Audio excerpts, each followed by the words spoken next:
It was as if the clock of the seasons had fallen behind. But the climate models, in other words, mathematics, were rational and merciless. If the curve went on as it was predicted that 15 years after the beginning of the Ice Age, most of the planet would be buried beneath a thick sheet of ice.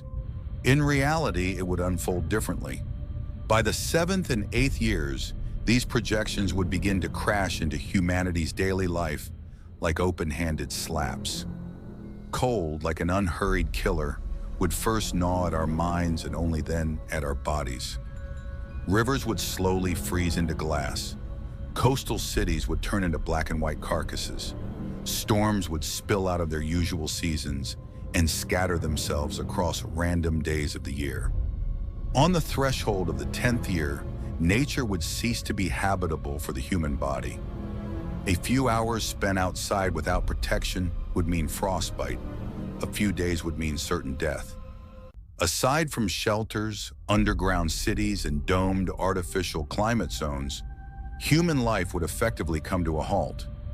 The process that had begun with a mere 5-degree drop in global temperature would, within 10 years, turn into a desperation in which the natural world slammed its doors on humanity.